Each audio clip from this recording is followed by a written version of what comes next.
there's no better place to be than to be with our loved ones. It's funny that when I'm back in Canada, I usually go to bed early, like 10:30, 11 p.m. It's rare that I go to bed at 11:30, but here, being in Florida, this heat and this humidity and having Brazilian barbecue almost every day and just enjoying each other's company has been a precious time. And I'm having the opportunity also to connect with a lot of individuals that are amazing human beings and having such great and empowering conversations with everyone that I am connected these days and this week. And I want to take this opportunity just to talk about something that came up in a conversation yesterday. As we evolve, as we go through the challenges we have in life and we look to our goals, I honestly thought that at times I am crazy and my goals are way too big and I should slow down and I should downplay, of course, because you also have an influence of people that are around. And the one phrase, I even made a note and I wrote this phrase because it really came like right in my face this day, is that I'm just going to open my notes here. So let me just check this out. Going back to my notes. And good morning, everybody that's joining me here at live on Facebook and live on YouTube. I'm glad to see you. I'm glad to have you here. Welcome, and let's start this Monday in a high note. This is such a great time for us to connect. But uh, it talks about environment, and the note that I made was from the book that I finished, and the book is called Buy Back Your Time. And I was talking about the journey. So the journey is as important as the destination. Embracing uncertainty as the breeding ground for innovation and keeping in mind that the best investment we can make is in ourselves. And we also, in this journey, we create habits that makes success inevitable. I often talk about success and I often talk about how important it is to understand what is success. Success is different for everybody. What success means to you is different than what success means to me. And if you want to choose your goals that will help you to grow, you must choose the right environment. And in choosing the right environment, you then be able to turn obstacles into opportunities. And the greatest one of all, environment can and will shape your behavior more than willpower ever could.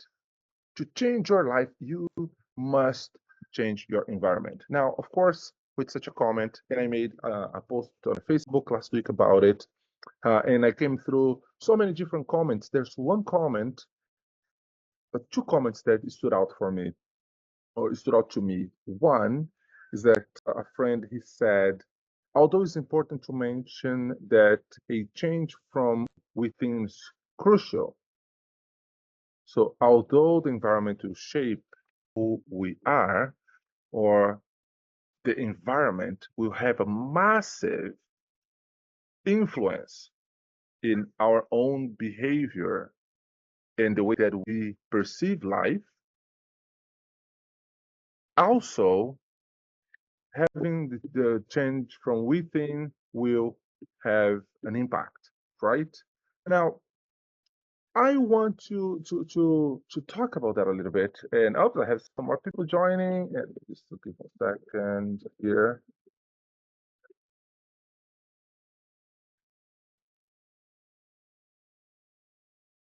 And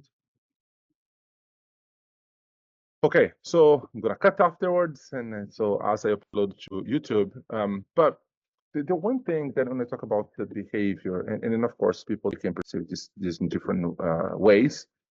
I made a comment based on my friend's comment that yes, if we bring the same us to the new environment, because it's my friend commenting, bringing the same you to the new environment has mostly temporary benefits.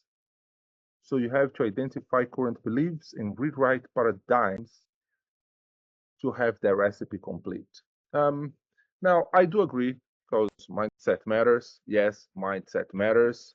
I do agree that how you perceive the behavior and why not also matters.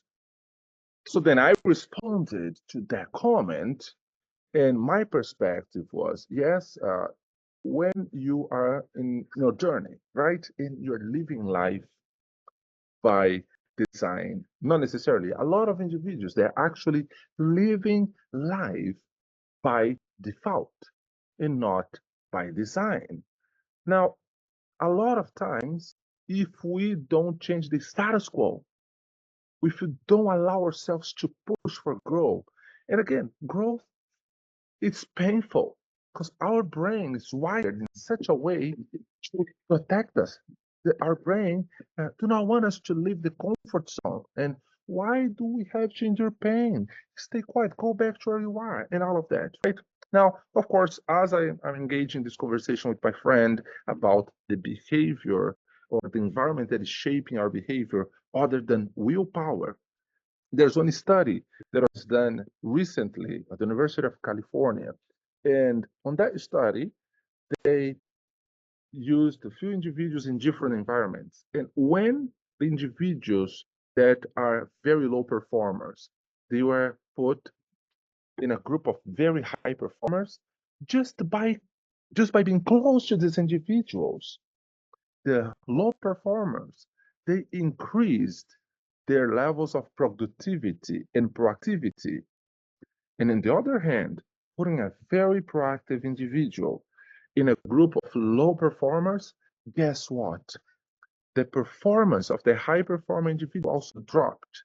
So with that study, even though willpower is important and I recognize, even though I also recognize that it's important to change and have the change within, the environment alone will play a significant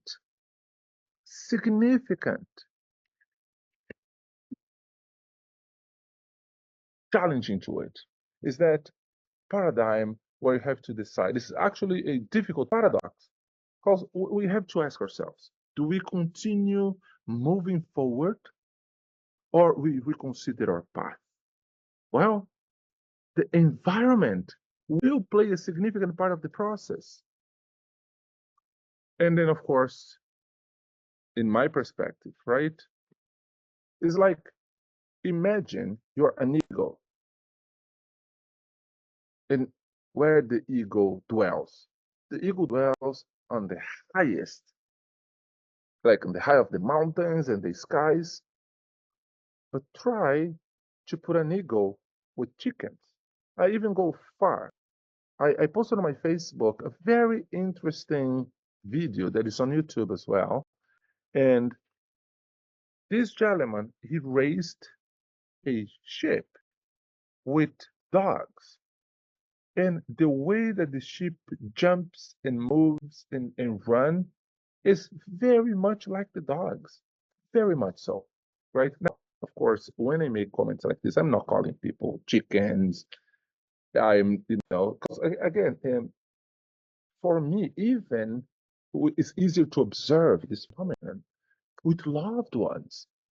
And there are some individuals in our lives that we want to push them and you want to tell them, like, get out of this zone where you are, go to a different level. But guess what? It's not every person that will embrace growth. It's not everyone that will embrace the pain, wanting to go to the next level, whatever next level might be. And that's when I made or I'm making peace with myself. And like I come from a very big family.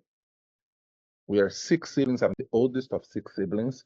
I have my parents alive, and such a great family time.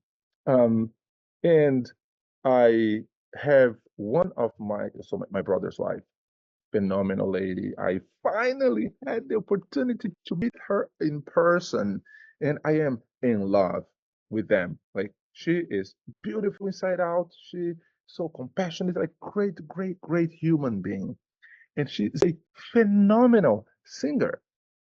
And I'm having some conversations with her, and we were discussing the four levels of value. The four levels of value. The first one, or the bottom one, is the implementers.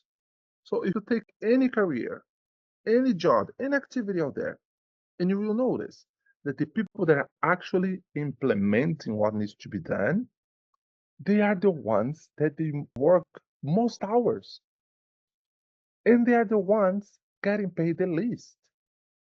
Then you have the next level of value where you have the managers. And the managers, they are the individuals that they were right there implementing, they've learned, they have some leadership abilities, and now they are in a level where they are taking care of the pack. They are making sure that the implementers are doing things that the way that they should do. And then you have the third level value. And the third level value is communication. The salespeople, the realtors, the people on TV communicating, the speakers on stage, and you name it. Anybody that is carrying the message along, either selling, and as a matter of fact, we are always selling something, but these individuals that are communicating that vision, that message, they are the ones also making more money than the implementers and then the managers.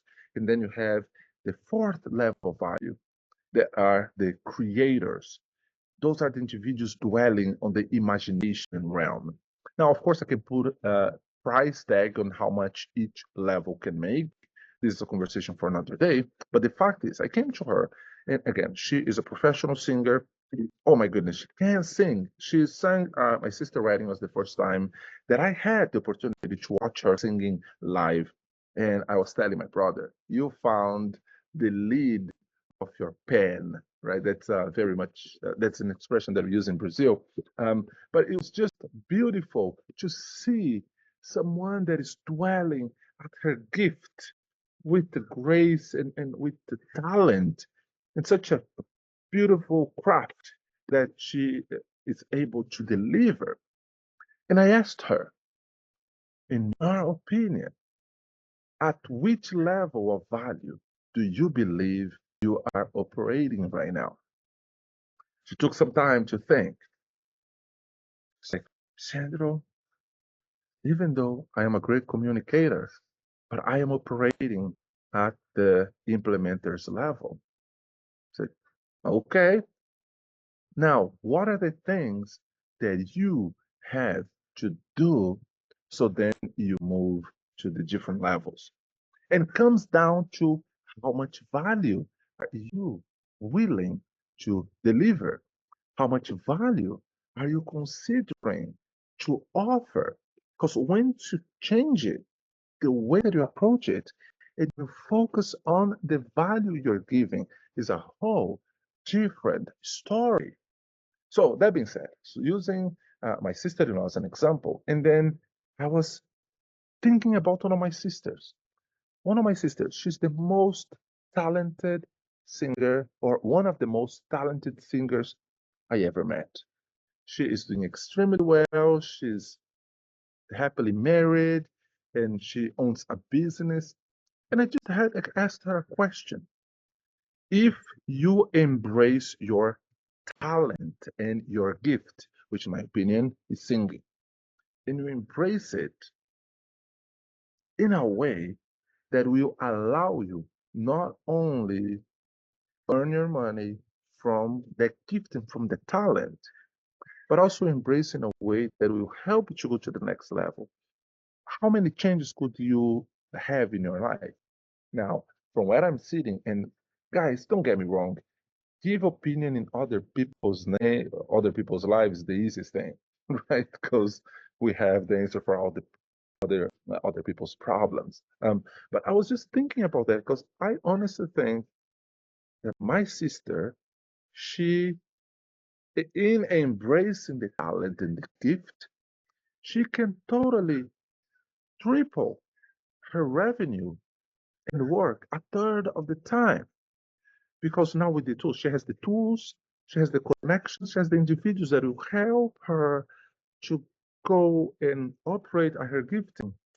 And there's no right and wrong. It's easier for me to say. But the reality is that for her, that's unknown, that's uncomfort. And therefore, she rather keep running the things that she's doing because she knows exactly how things goes. And I had this epiphany.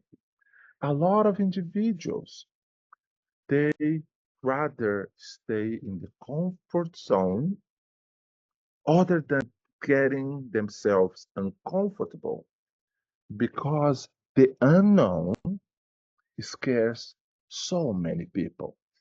And I ask you, what are the things that you can do and you know you are good at, but you're being delaying or you're being avoiding because you are afraid? What is holding you back? And then goes back to the beginning of this conversation. What are the environments that you must get yourself in order to be pushed out of the comfort zone and dwell at your best and perform using your gifts and your talents? What is holding you back? There are past traumas that when you start putting yourself in that position, you remember how painful that experience was in the past. Therefore, you don't want to go back to the level of pain, and then you don't want to do it. What are the behaviors that you need to change? And when you think about that, who are individuals that will help you to perform at that level? Now, when you also think about success and you think about environment, I have some acquaintances in my life that all they want for their lives is a simple life. It's like, I'm a simple person, I'm a simple guy.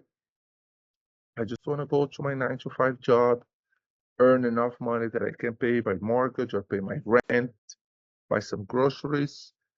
And once every 2 years, I do a 7 days trip to an all-inclusive resort in Cuba. And I mentioned Cuba because when I look into trips, it's usually the least expensive. And then I'd be home every day at 5:30, 6 p.m. and have dinner with myself or with boyfriend, girlfriend, spouse, family, whoever that person be. And I honestly think there's nothing wrong with that. As a matter of fact, when I put myself in the position, and I have, where you don't have big problems to solve, you're just going day by day and just going with the flow, it's actually nice. You don't have to worry about big deals and complex challenges to take that, brain power out of your mind. However, from my perspective, and this is my perspective, I was wired differently. I need a challenge. I need a big debt. I need a big problem to solve. Because these things, they move me. And guys, don't get me wrong. When you are faced with a big challenge, when you're faced with a big problem to solve, and you are in it, and you cannot see a way out, it's very difficult to even breathe at times. That's when I believe, based on my experience, that your environment will play a massive part on that things or on the things that you want to do or on the place that you want to be. Remember, what got you here will not get to where you're going if you don't change your behavior, if you don't get out of the comfort zone. And being here in Florida is very interesting. Again, many of you guys know that I am very passionate about real estate, but I have like a few passions in life. I don't have a hobby, and I think I actually should start thinking of a hobby, even though that I love working. Like I love working, thinking about solutions and why not. But being here and being passionate about real estate, one of the things that I always do is like when I'm in a place, what I'm doing, I'm checking the price of real estate in the places that I am. And I am comparing the prices that we pay in Canada, where I am in the region that I am, the Ottawa region. And I'm comparing with the prices of real estate right here in Orlando area, which I'm like just outside of Orlando in the suburbs where my brother lives. But it's like, oh my goodness, I can get all of this for this much. My sister, she lives in Odessa, who is the area in Tampa Bay, and her neighbor's house came for up for sale. I did a walkthrough. It's like almost 3,000 square feet home, enormous and beautiful. And the price is the exact same price of a townhouse that I purchased in Canada in a small town, right? So a very big difference. And then I'm thinking, why the prices of real estate in Canada are so high? Why the prices in Florida, they seem like so inexpensive? And then as I'm thinking, like I'm doing the walkthrough and I'm thinking about this, right? So then my sister had one of her friends over. So Sandro is here. Yes, I'm doing the walkthrough. Come with me. And then her friend said, "Oh my goodness, this house is so expensive." And I'm like, "What? What? What do you mean expensive? Look at the size of this house. Look." And like recently renovated, beautiful, beautiful home. He's like, "This is not expensive at all." He's like, "Are you crazy?" And I'm looking at him. My sister's friend is calling me crazy for saying that almost 3,000 square feet home was expensive. And in my mind, no, he's crazy because this house is cheap. And then it's like, it's a perspective. I am in an environment, which is Canada, like in the other region, where it seems like, yes, the prices they came up significantly, but compared to other regions, even in the city, they're not that expensive. So my optics is from an environment where the prices are all-time highs. And my sister's friend is coming from a perspective that he always experienced prices all-time lows, and now the prices are jumping. And it's all about the optics. So if that's the optic, and again, I'm not here pretending that, oh, I'm an ego, look at me, and I'm not going to hang out with chickens. That's not the point. The point is that if, and this is literally the point I want to make, if you believe that you can do more in life, if you believe that you have a calling, whatever calling might be, if you believe that you just need a push, if you believe that you are in a place that you have a lack of contentment or things are not enough, you gotta revisit your priorities. And again, being presented with this question, Sandro, when is going to be enough? The reality is, it was enough 10 years ago when I moved to Canada. I moved to, oh, 10 years. No, I moved to Canada 14 years ago. And then I moved to Canada. I had nothing but two luggages and like $3,000, just a little over $3,000 in my pocket to start a new life in a new country. That's all I had. When I look to my journey to where I am now, I said, oh my goodness, I came a long way. So I count my blessings and I realize I have more than enough, but I am not willing to settle. Why am I not willing to settle? I don't want to settle because I know that I was presented with some gifts from heaven. That's how I believe that God framed me and prepared me with some specific gifts that I wanna keep pushing. Because the more I push, the more I grow, the more individuals I can change. The more I change, the more I advance, more environments I can shape, the more I grow, the more I advance, more minds they get collected. And then guess what? Great minds collected, they now are one being. And as one being moving in unity, we can make massive changes. And I go back to the question, what is the environment you are allowing yourself to dwell in that is preventing you to grow, that is preventing you to the next level? That could be family, that could be friends, that could be the club that you participate. That could be so many different things. You are the one that you have the ability to shape that. Now, another interesting thing that when I'm going through these conversations and these discussions is that, Sandro, this is so bad that you're calling people chicken. An eagle has its purpose. So does a chicken. As a matter of fact, chicken is definitely one of my favorite animals. Also, I love chicken meat. And I am sorry for my friends out there that are vegetarian. It's just a personal preference. I really like chicken meat. But the point is, if you are in a place that brings you contentment, that's fine.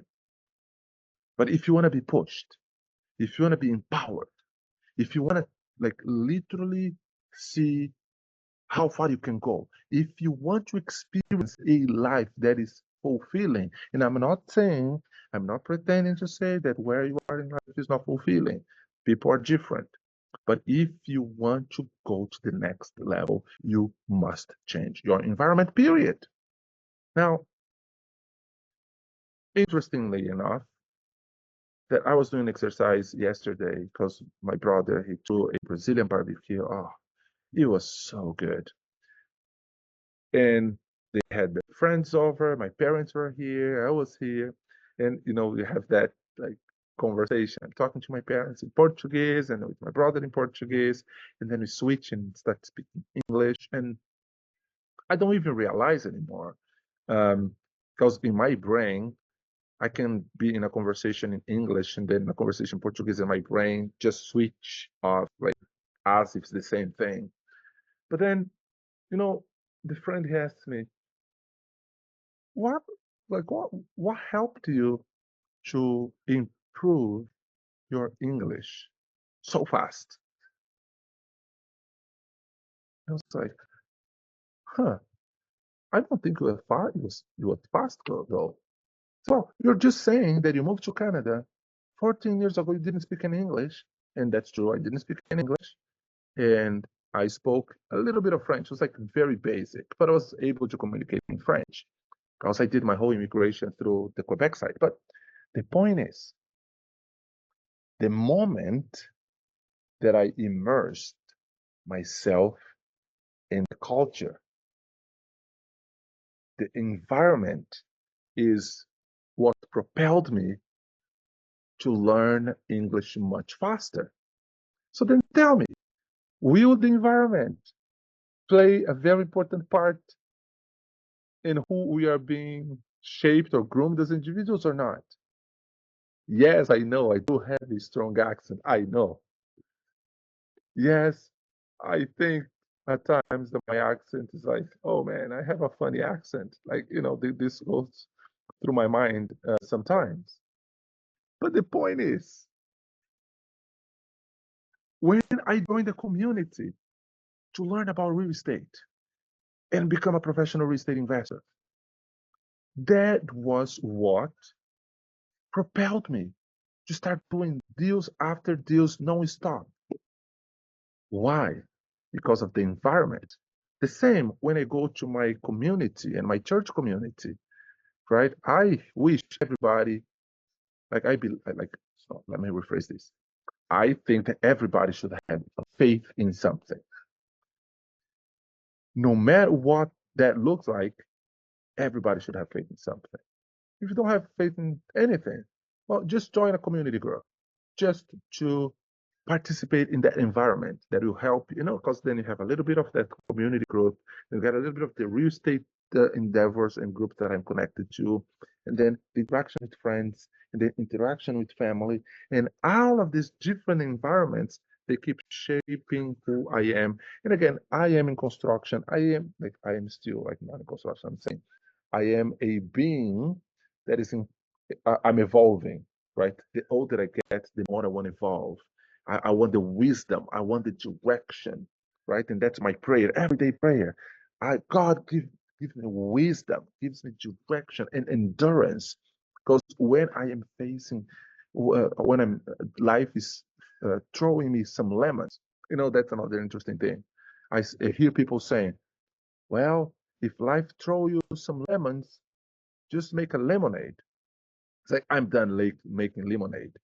Don't kill the seed. Don't kill the seed. So I did some research. Did you know that a medium lemon has an average 8 seeds in it?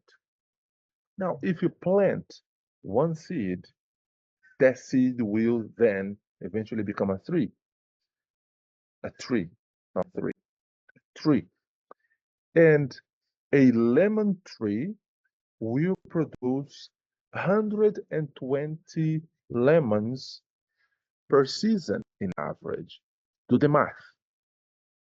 This is actually an infinite number. But if I take the one lemon that life is throwing at me, and I get those 8 seeds, and I plant the 8 seeds that will then generate 8 lemon trees. If each one is producing 120 lemons per season, we are talking about 960 lemons. But then you repeat the process. So after a decade, guess what? You have an entire forest of trees. So what I am proposing with this exercise is that as you are getting yourself ready to get out of the environment that you are in, to go to the next environment, to go to the next level where you get in your room, like I challenge you, I urge you to even once in your life, try to get yourself in a place where you will really feel that it's like, oh man, so like, wow, this is a place with so like people here that are extremely creative. They're very smart, and I don't feel as much. That's when it grows, right? Because then you're getting yourself uncomfortable.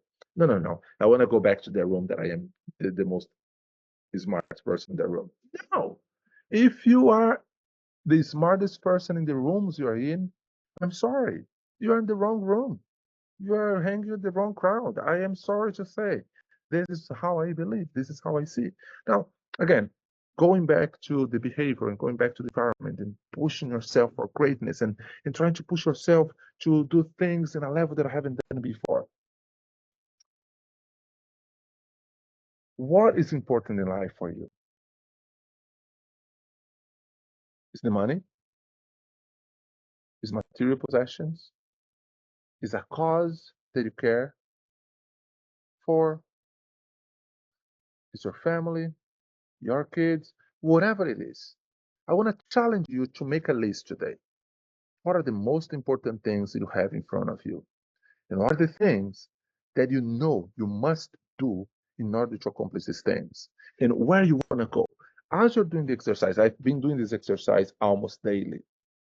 And one thing I am certain, I will always, by the grace of God, I will always thrive for the unknown in being uncomfortable and push my limits always.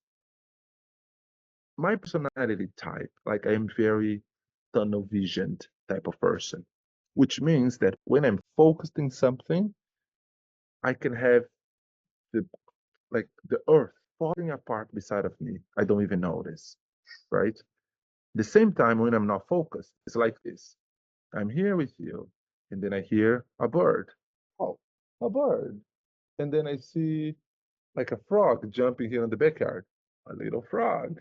Oh my goodness, I saw a little lizard running. And then I'm all over the place, right? But then I find that for me personally, when I'm really focused, that's when I can get more things done. But with that, means that at times there are some other things that are important. I just they go unnoticed, just because like my focus is so narrowed and so tunnel visioned. There's no right and wrong. It's just how I am. But with that, at times you will disappoint people that you love, that you really care about, because there are things for these individuals that are important that you are just not paying attention to. And with that, some of these individuals, they will internalize and hold their grief and their pain and like inside, and they're not going to say anything with the hope that you will change. Or they're going to give you some hints. Hey, here's some hints that I wish you could pick up on and change. Now, if somebody like me that is this, like, oh, you gave me a hint, it's all right, I didn't even notice, I keep going. Um, and then at times, when they finally speak up, it can be too late. But what I want to challenge you is that to come with a perspective of time, using time as your currency. Because this is the one thing we will never, ever, ever be able to get back. So then I am on a place today and working with some individuals I know that are they mastered the art of buying back their times, and I want to buy back my time as much as possible because I want to use the little time I have left on earth to make a difference, to make a difference in my community, to make a difference in my family, to make a difference in my environment, right? Have you ever thought that in 100 years from today, people not even like do not even remember our names? We're gonna just be a remote memory. Am I crazy? Well, tell me somebody from our family from 100 years ago that you know everything about them. Very few of you will be able to do that. This is actually a very interesting project that, or idea that I was chatting with one of my business partners, that I want to create something that will allow me to write my story from my own perspective and leave that to my kids. And then my kids, they can share that with their kids, and their kids can share that with their kids, right? So then in 3, 4, 5 generations down the road, it's like, where did we came from? Oh man, this dude was a crazy dude with some crazy ideas. But guess what? He became a genius when these things start happening. Because this is the thing. You are crazy until the causes that you care about, the things that you're doing, they actually happen. And then once they happen, you are no longer crazy. You are a genius now. Now, what kind of genius are you? I am going through some very interesting challenges in my personal life, right? And again, I've been asked to just stay quiet and be very private, but I'm an open book. And then people ask me, I just share um, openly. But I'm changing. I'm getting better at that because I don't need to share everything and just be selective to who I share with and what I share. But the point is that as I'm going through these challenges and I am learning how to dwell in a new season in life that embodies significant changes in routine, in scheduling, in planning, and systems. And when I look to the painful conversations that I have to have with some of the individuals involved in the situation, or there's some painful period of times that I have to endure, and the idea of solitude, it scares me just of thinking, why do I why do I want to be alone to begin with? Like, I don't want to be alone in the sense of taking a long time to reflect. That's what I'm talking about. Why do I want to take a long time to reflect? I don't need a long time to reflect. I don't like to be alone, actually. But I've been doing this exercise and either going for a long walk or a long bike ride. And by the way, Galit, I had to break the 20 kilometers bike ride because here where I am in Florida right now, I don't have a bike that I could do it. But I'm back to Canada tomorrow, and I'm back to the bike because I'm gonna finish the talent challenge that you proposed to me. But anyways, the point is that I decided to face the adversity head on. And facing the adversity head on, I decided to embrace the pain. And I am also surrounding myself with individuals that walked this path in the past to give me wise counsel. Why I'm saying this? Because I believe that when I get to my destination and the challenges they come in this new destination, I am so certain that when I get to the next level, I will have a new set of devil waiting for me to torment, to uh, get myself in that place of uh, difficulty. But guess what? We'll look into today, and here is the thing. What is your ceiling today must be your ground tomorrow. Like this must be your floor. And this is the thing. When I even think not that long ago, and think about 3, 4 years ago, my ceiling today was my floor yesterday. So counting the blessings, looking to the environment, and looking to the future. How amazing would be if it would be possible to look into the future and assess the future and bring it back into today and then live today. This is one of the things that I am doing. Well, how am I doing this? Well, when I'm faced with the adversity and the challenge, then I talk to two people. There are two voices that I'm listening from within. I mean, there's more voices. I listen to the voice of God. But the point is, I'm going through something, say, ah, this is painful, and I want to give up. Then I force myself to have a conversation with my future self. And I ask to my future self, there are two Sandros that I'm talking to. The Sandro that, from my lens, is very successful, raised two beautiful and strong young men, and is happy in his relationships, is happy in his friendships, is fulfilled and successful from my lens, from my perspective. And that Sandro is looking at me today and say, Sandro, I know it's hard. I know it's difficult, but keep on going. Keep on moving because I am what I am today, Sandro. Because in 2024, you didn't give up, but you kept pushing through despite of the pain and the challenge. And then I have the other Sandro sitting on the other corner, and he's there just with his head down, just thinking,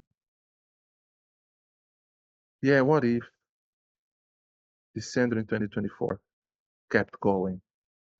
Just another step, just another call, just another meeting, just another conversation, just another calling the phone and saying, I love you, just another uh, time. Because there are people in our lives that we hurt, there are people in our lives that hurt us. But what it takes to get the phone or to go meet this person and say, I'm sorry, I want to apologize, I love you, whoever that person might be, right? And then when I'm doing this exercise and I'm looking to the future with this lens, I say, okay, see that Sandro there that is regretful because he's thinking, what if I just kept going and I see the Sandro that is successful? I like the successful Sandro better. I like the fulfilled Sandro better. I like the Sandro that is navigating life at his best. This is the kind of Sandro that I want to become. And this simple exercise is an exercise that keep me going, keep me moving. So, guys, try this. Look to the mirror, look into your camera, and smile. Open your mind. Look the beautiful teeth you have, the beautiful face you have, and say, I am enough. I am wise. Again, and this is not, oh, Sandra, here comes Sandra with this thing. No, no, no. It's not about words of affirmation or being silly. I will say this. It works for me when I look in the mirror and say, what a beautiful big nose you have, Sandra. What a handsome black dude you are. You are smart. You are loving. You are caring. You are compassionate. You love people. You love God. You love the world. And I talk to myself. And there are things that I tell myself that I know I'm not right now, but I will be in the future. So I am literally getting into the future. And I ask that, like, I bring that to today. Some people, they might say, wow, Sandro is into this self-talk, self-help thing. I don't judge. People judge no matter what. Now, there's the crab, the sort of crabs. And an experiment was done where they got a bunch of crabs and they put in a big pan and they lit with fire and they're lit with water, right? The water start boiling. As the water start boiling, these crabs, they start then getting the other crabs. And they start like, oh, so one crab realizes that, oh, it's getting hot in here, I'm gonna get out. He tries to get out and climb out of the pen. The other crabs grab him and push him back. And if he insists, they're gonna literally cut its claws. But then the ones that are left try again, they are going to kill it. There are videos of this experiment. I was like, I couldn't believe when my friend sent me some of these videos. Like, oh my goodness, this is actually a true thing. Like, this actually happens. And then I come back. What is the environment you are dwelling in? What is the crowd you are hanging out with? What are you feeding your mind with? And I want you to remember that you were made to do great things. You got to just believe. The imposter syndrome is a real thing. And by the way, as I'm thinking about this, I want to say Galit is right here with me. Galit, you are not just enough. You are more than enough. And you will do great things. So Galit, guys, if you guys don't know Galit, I challenge you to connect with her through social media. Galit Kogan is her name. And Galit is a power connector. And she has this beautiful ability to connect with individuals in different levels. But there's and just gonna say, Galit, I'm sorry for exposing you, but we have a lot of great conversations. And I said, Galit, she took me for lunch a few weeks ago when she and oh my goodness, it was amazing time together.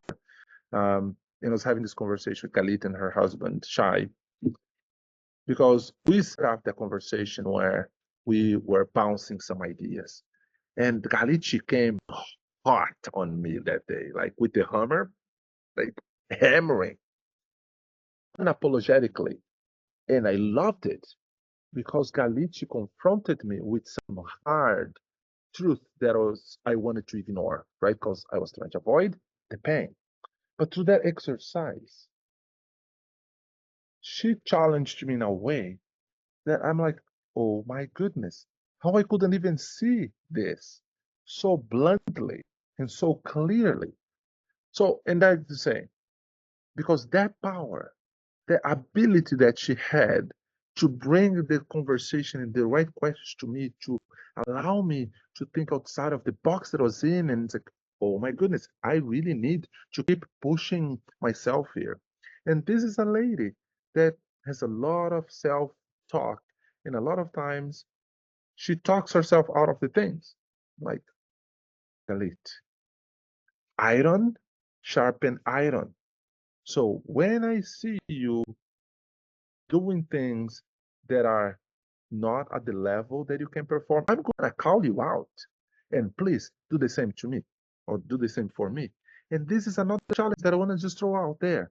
I know you're coming to the end of our call. It's 7:51 and you got to start the week and start in a high note. But I want to challenge you.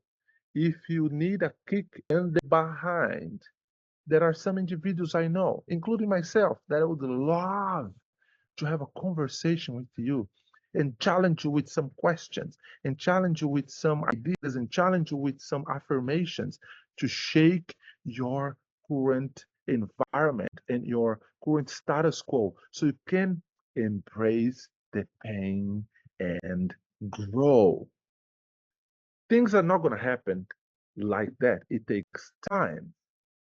However, if you are willing to embrace it, and if you're willing to be challenged, if you're willing to grow, you are not alone. So I would love to hear your feedback. I would love to hear your comments. And please, if this message resonates with you, share with a friend, invite some other friends to connect with us next Monday at 7 a.m. I would love to spread the word and have more of you connected so we make change in the place in society we're in. So guys, have an amazing week. Stay blessed by the best, and I see you all the way